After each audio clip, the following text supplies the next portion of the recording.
আজকে আমি রান্না করব মান কচুর তরকারি, কোনো রকম মশলা ছাড়াই, একদম সাধারণভাবে। তো এখানে আমি কচুটাকে কেটে ভালো করে ধুয়ে পরিষ্কার করে নিয়েছি। তো আমি কচুটা সেদ্ধ করব না। আর এখানে আমি মাছগুলো নিয়ে নিয়েছি। মাছগুলো এবার নুন হলুদ মাখিয়ে ভালো করে ভেজে নেব।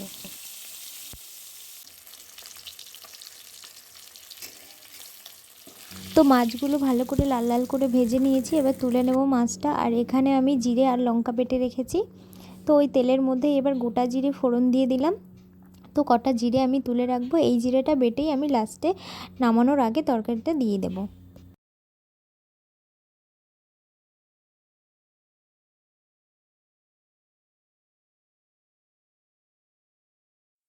তো এবার বেটে রাখা জিরে আর লঙ্কা দিয়ে একটু নাড়াচাড়া করে এরপর কেটে রাখা চই ঝাল দিয়ে দেব। দিয়ে আর একটু নাড়াচাড়া করে এবার কচুগুলো দিয়ে ভালো করে কষিয়ে নেব। তো কচুর নাম শুনলে অনেকেরই গলাটা চুলকাতে শুরু করে। তো যদি কচুটা আম পাতা দিয়ে সেদ্ধ করে নেওয়া হয় তাহলে গলাটা চুলকায় না। আর আমাদের এটা বাড়ির কচু, তো আমি সেদ্ধ করে নেইনি এটাকে। তো আমি ভালো করে কষিয়ে নিচ্ছি, এটাকে কষিয়ে নেব।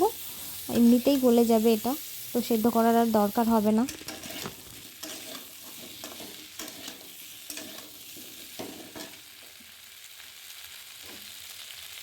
তো ভালো করে কষিয়ে নিয়েছি। এবার আমি জল দিয়ে দেব পরিমাণ মতো।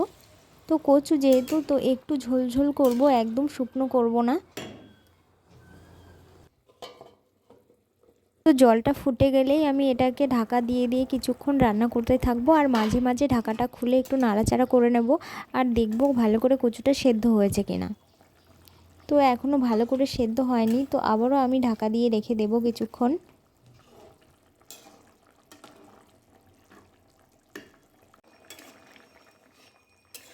তো 10 মিনিট এভাবে ঢাকা দেওয়ার পর দেখুন আমার কচুটা ভালোভাবে সেদ্ধ হয়ে গিয়েছে। এবার আমি ভেজে রাখা মাছগুলো দিয়ে দেব, দিয়ে আবার কিছুক্ষণ ঢাকা দিয়ে রেখে দেব।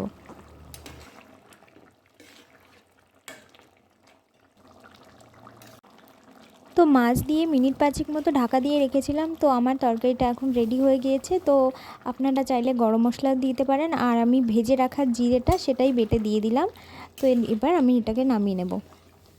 তো ভিডিওটা যদি ভালো লাগে একটা লাইক করে দেবেন, শেয়ার করে দেবেন। আর দেখা হচ্ছে পরের ভিডিওতে। ততক্ষণ ভালো থাকুন, সুস্থ থাকুন।